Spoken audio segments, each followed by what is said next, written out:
മഹാരാഷ്ട്ര ലോക്സഭാ തെരഞ്ഞെടുപ്പിൽ പ്രതിപക്ഷ സഖ്യമായ ഇന്ത്യ മുന്നണിക്ക് തിളക്കമാർന്ന വിജയമാണ് നേടാൻ സാധിച്ചത്. BJP പോലും പ്രതീക്ഷിക്കാത്ത അപ്രതീക്ഷിത തിരിച്ചടിയാണ് മറാഠ മണ്ണ് NDAക്ക് നൽകിയത്. രാഷ്ട്രീയ നാടകങ്ങൾ ഏറെ കണ്ട മഹാരാഷ്ട്രയിൽ BJPയുടെ കുതുകാൽ വെട്ട് രാഷ്ട്രീയത്തിന് ജനം ബാലറ്റിലൂടെ മറുപടി നൽകുകയായിരുന്നു. BJPക്ക് പുറമെ അജിത് പവാറിന്റെ NCP, ഏകനാഥ് ഷിൻഡെയുടെ ശിവസേന എന്നിവയ്ക്കെല്ലാം തന്നെ വലിയ തിരിച്ചടിയാണ് മഹാരാഷ്ട്ര നൽകിയത്. ശിവസേന താക്കറേക്കും ശരത് പവാറിന്റെ NCPക്കും കോൺഗ്രസിനും മികച്ച വിജയം നേടാൻ സാധിക്കുകയും ചെയ്തതോടെ ഈ വർഷം നടക്കുന്ന നിയമസഭാ തെരഞ്ഞെടുപ്പിലെ ജനഹിതം എന്താകുമെന്ന ചിന്ത BJPയെ അലട്ടുന്നുമുണ്ട്. BJP, ശിവസേന, ഏകനാഥ് ഷിൻഡെ വിഭാഗം, NCP, അജിത് പവാർ വിഭാഗം എന്നിവർ ചേർന്ന മഹായുതി സഖ്യത്തിന് ലോക്സഭാ തെരഞ്ഞെടുപ്പിൽ ആകെയുള്ള 48 ലോക്സഭാ സീറ്റുകളിൽ 17 എണ്ണത്തിൽ മാത്രമാണ് വിജയിക്കാൻ സാധിച്ചത്. ഇന്ത്യ സഖ്യം 30 സീറ്റുകൾ നേടിയാണ് കരുത്ത് കാട്ടിയത്. ലോക്സഭാ തെരഞ്ഞെടുപ്പിൽ നിയമസഭാ മണ്ഡലാടിസ്ഥാനത്തിൽ പുറത്തുവന്ന തെരഞ്ഞെടുപ്പ് ഫലങ്ങളും മഹായുതി സഖ്യത്തിന് ശുഭസൂചനകളെല്ലാം നൽകുന്നത്.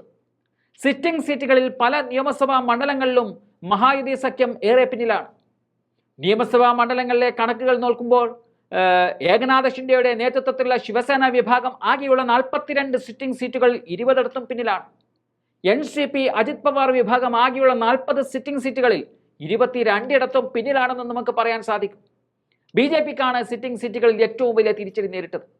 BJP ആകെയുള്ള 103 സിറ്റിംഗ് സീറ്റുകളിൽ 48 പിന്നിലായിരിക്കുന്നത്. മഹായുതി സഖ്യത്തിന്റെ കൈവശമുള്ള 185 നിയമസഭാ സീറ്റുകളിൽ 90 ലോക്സഭാ തെരഞ്ഞെടുപ്പിൽ ഭരണസഖ്യം പിന്നിലാണ്. ലോക്സഭാ തെരഞ്ഞെടുപ്പിലെ നിലവിലെ സിറ്റിംഗ് സീറ്റുകളുടെ അടിസ്ഥാനത്തിൽ BJP 55, ശിവസേന 22, NCP 17 എന്നിങ്ങനെയാണ് മഹായുതി സഖ്യത്തിന് മുന്നിലെത്താനായത്. ആകെയുള്ള 94 നിയമസഭാ മണ്ഡലങ്ങളിൽ മാത്രമാണ് ഭരണകക്ഷിയായ മഹായുതി സഖ്യത്തിന് വിജയിക്കാൻ സാധിച്ചതെന്ന് നമുക്ക് കാണാൻ സാധിക്കും.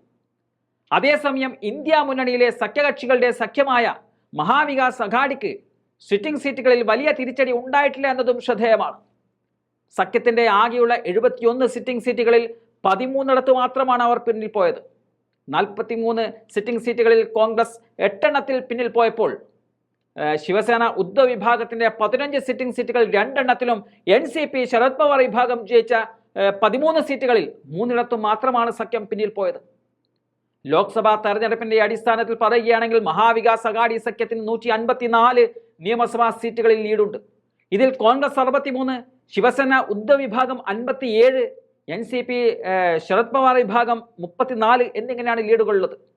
മഹായുതി സഖ്യത്തിന് 127 നിയമസഭാ മണ്ഡലങ്ങളിലാണ് ലീഡുള്ളത്. BJPക്ക് 80, ശിവസേന 39, NCP 6, RSP 1, BVA 1 എന്നിങ്ങനെയാണ് മഹായുതി സഖ്യത്തിന്റെ ലീഡ് നില.